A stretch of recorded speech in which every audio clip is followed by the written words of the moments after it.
सुमारे 1 वर्षापूर्वीची गोष्ट आहे. हिवाळा जोरात होता. माझ्या पालकांच्या घरी लग्न होते. माझ्या पालकांनी मला फोन करून सांगितले, की माझ्या काकांच्या मुलाचे लग्न 12 डिसेंबरला ठरले आहे. त्यांनी मला, माझ्या पतीला आणि मुलांना 4-5 दिवस आधी येण्यास सांगितले.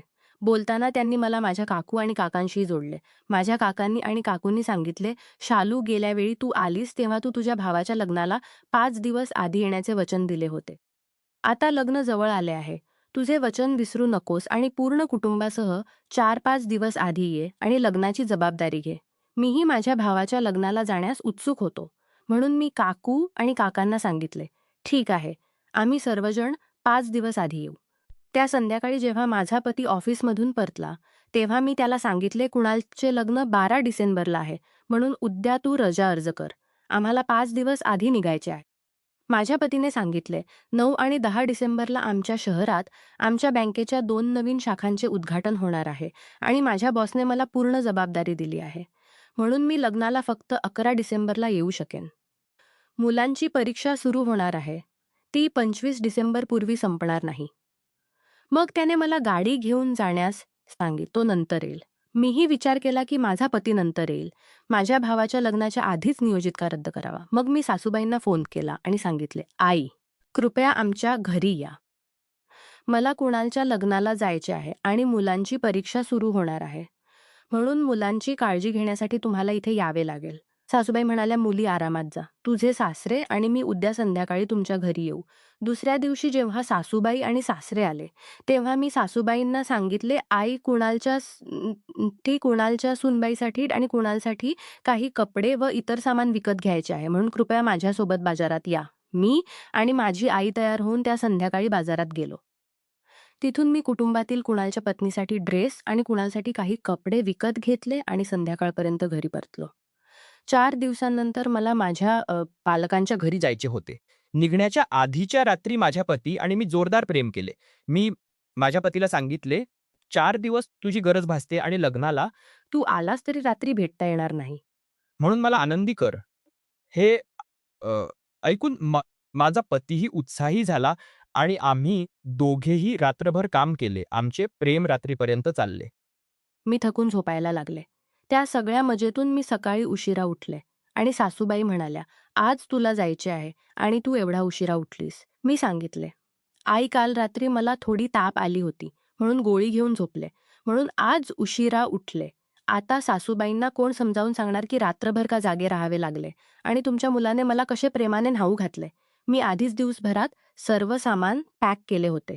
म्हणून दुसऱ्या दिवशी सकाळी 5 वाजता मी माझी गाडी घेऊन माझ्या पालकांच्या घरी निघाले. माझ्या पालकांचे घर माझ्या सासरच्या घरापासून सुमारे 350 किलोमीटर अंतरावर आहे. मी फक्त अर्धा अंतर कापला होता की दुपारी 2 वाजता पाऊस सुरू झाला. अचानक जोरदार पाऊस पडू लागला, म्हणून मी महामार्गावरून गाडी चालवण्याऐवजी रस्त्याच्या कडेला पार्क केली, पार्किंग लाईट्स लावल्या आणि वॉटरशील्ड वायपर सुरू केले.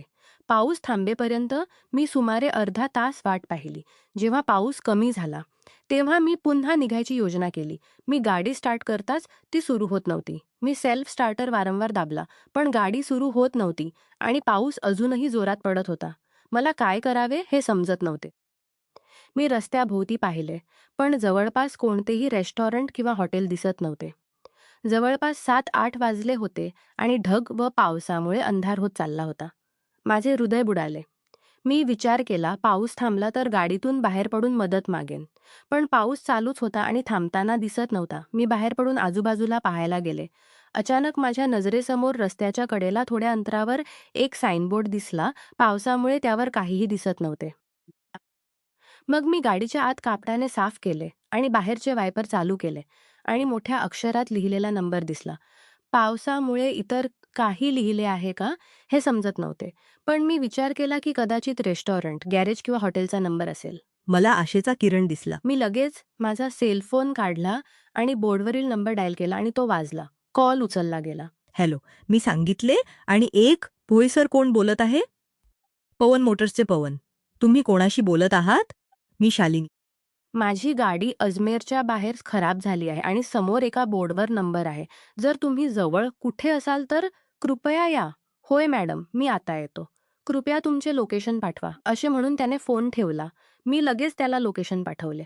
सुमारे 10-15 मिनिटांनंतर एक गाडी माझ्या गाडीजवळ थांबली आणि त्यातील एक माणूस छत्री घेऊन माझ्याकडे धावत आला. मी माझी खिडकी खाली केली. त्याने सांगितले, "शालिनीजी," मी सांगितले. "होय पवन, तुम्ही बोलावले होते." "अरे पवनजी, माफ करा. मी या सगळ्या पावसात तुम्हाला बोलावले, पण माझ्याकडे दुसरा पर्याय नव्हता." "अरे नाही, नाही मॅडम. ठीक आहे. आणि तरीही ग्राहकांना गरज असताना सेवा करणे हे आमचे काम आहे. तुम्ही गाडीचे हूड उघडा. मी पाहतो समस्या कुठे आहे." मी सांगितले, "ठीक आहे." तो गाडीच्या समोर गेला आणि उघडून पाहू लागला. बाहेर अंधार होत चालला होता आणि मला शक्य तितक्या लवकर माझ्या पालकांच्या घरी पोहोचायचे होते. पण अर्धा प्रवास अजून बाकी होता आणि गाडी मध्येच खराब झाली. स्त्रिया अशा गोष्टी आवडतात. त्यांना संधी मिळताच सजायला आवडते. माझ्या सवयीप्रमाणे मी माझ्या बॅगेतून एक छोटा आरसा आणि लिपस्टिक काढली आणि ओठांना लावू लागले. मग मी लक्षात घेतले की तो माणूस गाडी दुरुस्त करण्यापेक्षा मला लिपस्टिक लावताना पाहण्यात जास्त लक्ष देत होता. तो मला एकाग्रतेने पाहत होता. मी काचेतून त्याच्याकडे पाहू लागले. जसजसे आमचे डोळे भेटले तसतसे त्याने नजर खाली केली आणि हुडखाली पाहू लागला. मी त्याची नजर जाणवू शकत होतो आणि मी त्याच्याकडे पाहत होतो. त्याचे डोळे स्पष्ट सांगत होते की जर मी त्याला भेटलो तर तो या पावसात आत्ताच खेळायला सुरुवात करेल. मीही एक खोडकरपणा केला. मी लिपस्टिक बॅगेत ठेवली आणि फेस पावडर काढून लावू लागले आणि त्याच्याकडे रागीट डोळ्यांनी पाहू लागले. तोही बाजूने मला पाहू लागला. मी गाडीचा दरवाजा उघडला आणि पावसात बाहेर आले आणि त्याला विचारले, "समस्या काय आहे? काही समजले का?" तो मला बाहेर पाहताच अचानक म्हणाला, "अरे मॅडम, तुम्ही बाहेर का आलात? कृपया आत जा. मी तुम्हाला सांगेन." मी सांगितले, "काही हरकत नाही." त्याने सांगितले, "कृपया प्रसाद खूप वेगवान आहे. तुम्ही पूर्ण भिजाल." त्याने माझ्या गाडीचा दरवाजा उघडला आणि आत जाण्यास सांगितले. मी पुन्हा आत गेले, पण जोरदार पावसाने मला आधीच भिजवले होते. तो पुन्हा हुडकडे गेला. मी आरशात माझा चेहरा पाहिला आणि पाहिले की माझी फेस पावडर पूर्ण भिजली होती. म्हणून मी बॅगेतून एक छोटा टॉवेल काढला आणि पुसून टाकले. माझी साडी पूर्ण भिजली होती आणि शरीराला चिकटली होती. थंड संध्याकाळ होती आणि मी आधीच पावसात पूर्ण भिजले होते, म्हणून मला खूप थंड वाटू लागली आणि माझे शरीर थरथरू लागले. मी आरशातून त्याच्याकडे पाहिले. त्याचे लक्ष अजूनही माझ्यावर होते. मी टॉवेलने स्वतःला साफ करत होतो. तो मला जवळून आणि बाजूच्या नजरेने पाहत होता. मी त्याचे लक्ष वेधले. तो लगेच सरळ झाला, हूड खाली केला, माझ्याकडे आला आणि म्हणाला, "मॅडम, गाडीतील कार्ब्युरेटरमध्ये काहीतरी समस्या आहे." "अरे, आता काय पवन?" पवन म्हणाला, "गाडी आता गॅरेजमध्ये नेणे आवश्यक आहे." मी सांगितले, "ठीक आहे. पण ते खूप दूर आहे." त्याने उत्तर दिले, "आत्ता मॅडम, ते दूर नाही." मग त्याने माझी गाडी आपल्या गाडीने टो करून हळूहळू आपल्या गॅरेजमध्ये आणली. आम्ही गॅरेजमध्ये पोहोचेपर्यंत आधीच अंधार झाला होता आणि पाऊस थांबला होता. त्याचे सर्व गॅरेज कामगार निघून गेले होते. त्याचे घर किंवा म्हणजे त्याची खोलीही गॅरेजमध्ये होती. त्याने गाडी गॅरेजमध्ये ठेवली आणि बाहेर पडून माझ्या गाडीचा दरवाजा उघडला. त्याने मला बाहेर येण्यास सांगितले आणि आपल्या खोलीकडे गेला. त्याने बाहेरची लाईट लावली आणि खोलीचे कुलूप उघडू लागला. मी बाहेर आल्यावर मी 2 पावले टाकली की अचानक तिथे पडलेल्या काही सामानावर अडखळले आणि जवळजवळ पडले. माझ्या साडीचा पल्लू खाली पडला. माझ्या तोंडातून आवाज आल्यावर त्याने मागे पाहिले. त्याचे डोळे समोरच्या दृश्यावर रुंद झाले आणि तो मला न लुकलताच पाहू लागला. मी त्याला पुन्हा एकदा चोरून पाहताना पकडले. पण यावेळी त्याने नजर खाली केली नाही, तर मला पाहत राहिला. मी लक्षात घेतले की त्याची स्थिती आणखी बिघडली होती. आमचे डोळे भेटले. त्याचा चेहरा उजळला आणि तो अचानक माझ्याकडे आला. त्याने सांगितले, "शालिनी, कुठे दुखापत झाली आहे का?" "नाही." मी उभी राहिले, कपडे सरळ केले आणि त्याच्याकडे पाहत हसत म्हणाले, "माझे आहे, पण कदाचित दुसरे काहीतरी चालू आहे." त्याचा स्वर असा होता की त्यानेही हसत म्हणाला, "बोलावत आहे." मी त्याच्या मागे खोलीत गेले आणि आम्ही आत गेलो की त्याने सांगितले, "माफ करा, थोडे गलिच्छ आहे." मी सांगितले, "ठीक आहे." त्याने आपले बेड साफ केले आणि सांगितले, "तुम्ही इथे बसू शकता, मी तिथे आहे. मी कार्ब्युरेटरमध्ये काय समस्या आहे ते पाहतो." तो निघताच मी माझे केस वाळवू लागले. मी पूर्ण भिजले होते. मी हळूहळू माझे केस आणि साडीचा पल्लू वाळवत होतो. तो बाहेरून हळूहळू मला पाहत होता. माझे डोळे पुन्हा त्याच्याशी भेटले आणि मी विचारले, "गाडी दुरुस्त होण्यास किती वेळ लागेल?" मग त्याने सांगितले, "मॅडम, इंजिनमध्ये समस्या आहे. आम्हाला नवीन ऑइल घालावे लागेल." मी समजले तो काय म्हणत आहे. मला कोणते इंजिन आणि कोणते ऑइल याबद्दल माहिती होते. मी त्याच्याकडे हसत, कृपया माझ्या गाडीच्या इंजिनमध्ये नवीन ऑइल घाला. काही खर्च असेल मी देईन. कदाचित त्याने समजले. मी पुन्हा केस वाळवत होतो की अचानक तो आत आला आणि म्हणाला, मॅडम, तुम्ही खूप भिजलात. त्याने सांगितले, 1 मिनिट थांबा, मी तुम्हाला टॉवेल देतो. त्याने मला टॉवेल दिले आणि दरवाजा रुंद उघडा ठेवून निघून गेला.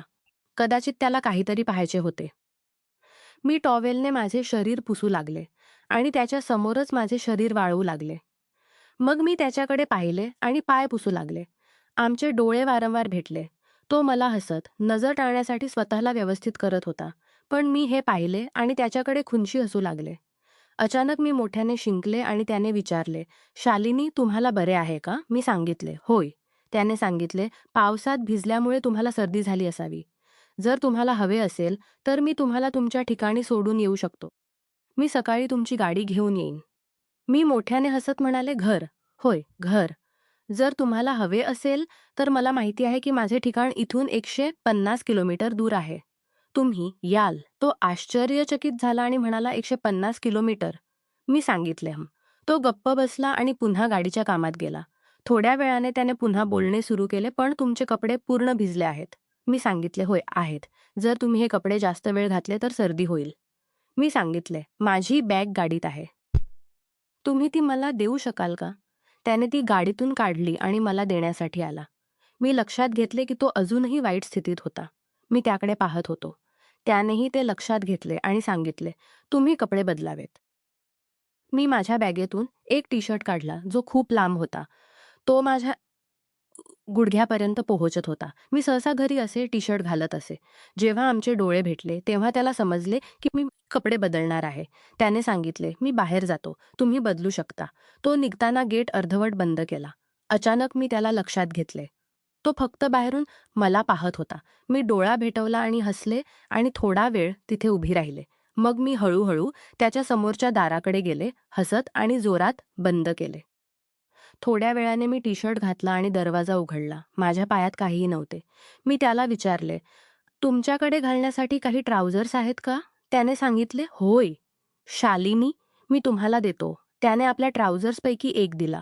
मी पुन्हा दरवाजा बंद केला आणि घालण्याचा प्रयत्न केला, पण ते बसत नव्हते. ते खूप लांब होते.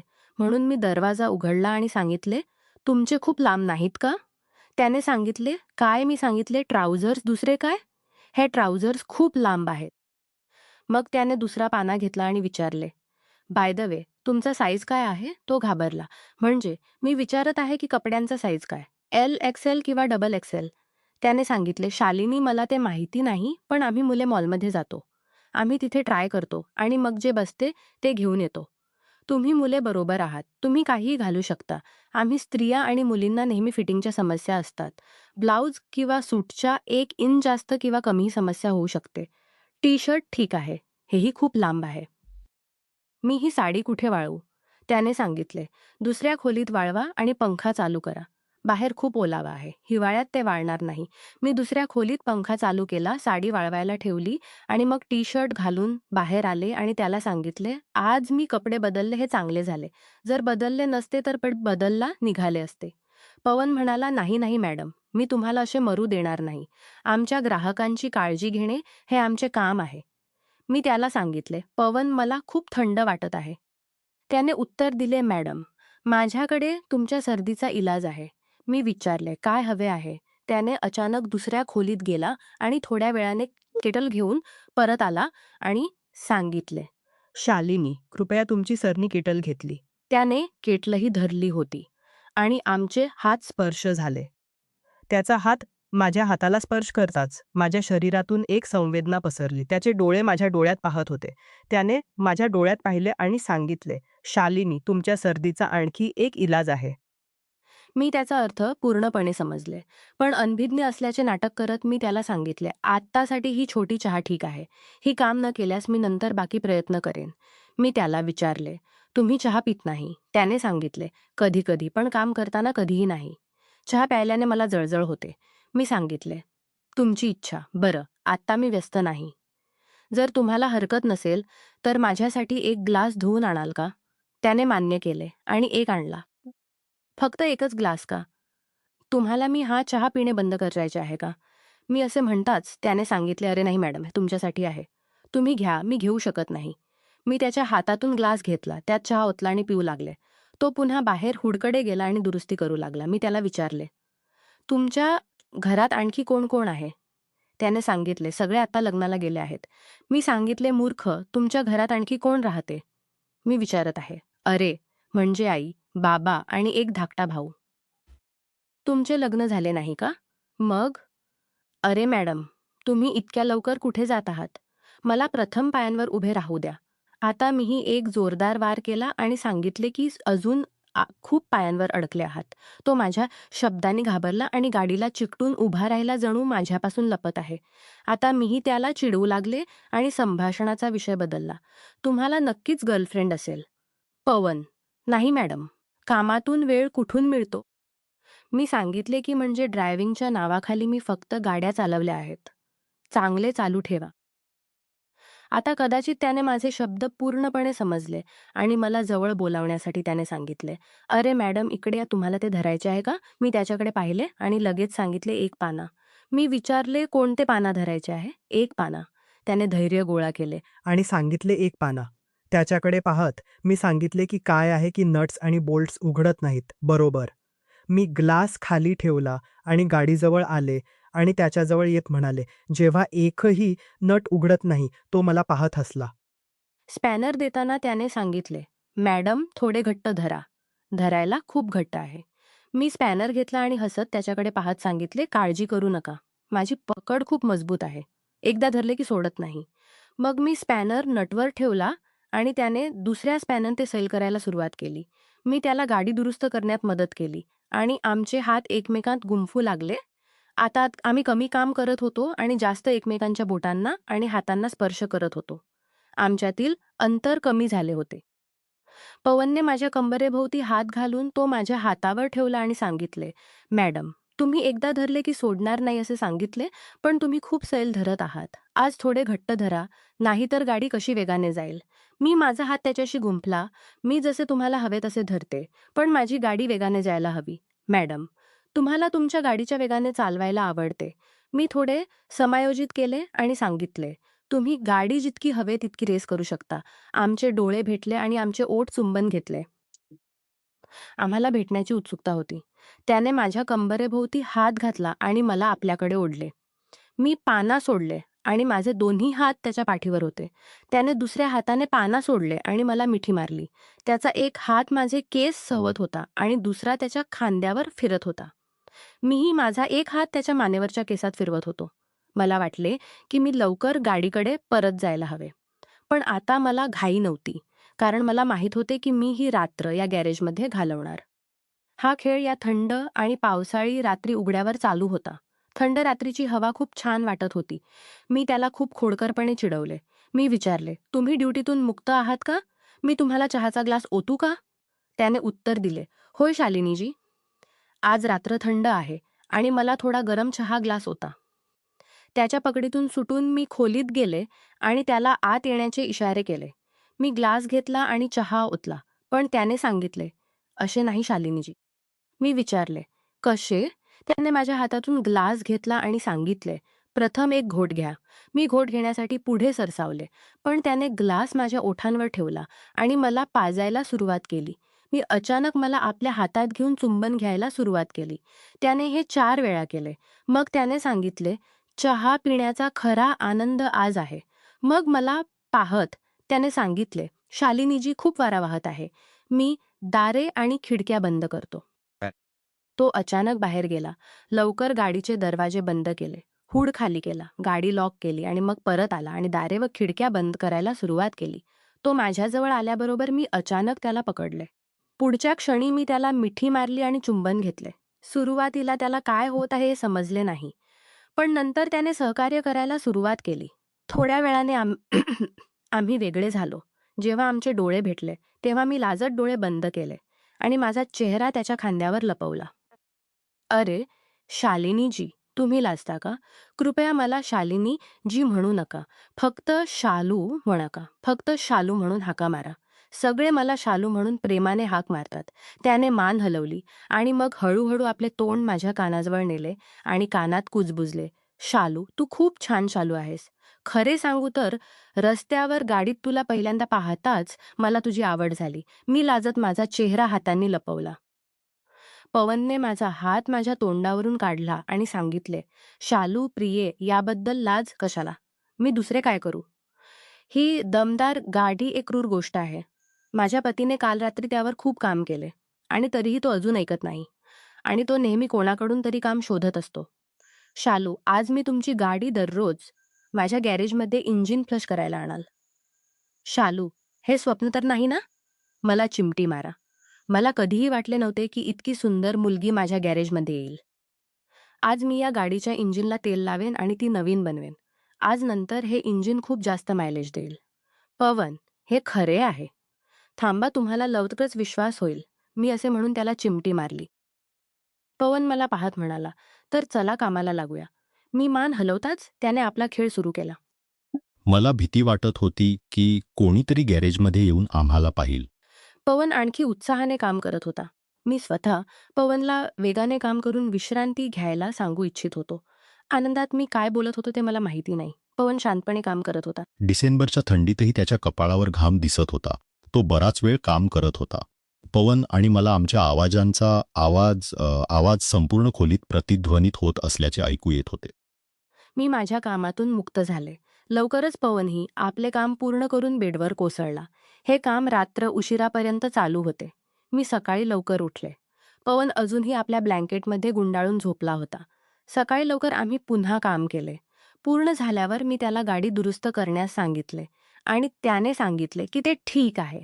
कार्ब्युरेटरमध्ये काही कचरा होता, जो मी आधीच साफ केला होता. बाकी सगळे फक्त नाटक होते. मी पवनाच्या चतुरपणावर हसले. मी त्याला पेमेंट म्हणून ₹2000 दिले आणि त्याने पैसे माझ्या खिशात परत ठेवले. म्हणाला की त्याने त्या रात्रीच खर्च वसूल केला आहे. मी माझ्या बॅगेतून काही कपडे काढले, ते घातले, गाडी स्टार्ट केली, पवनला निरोप दिला आणि लग्नाला निघाले.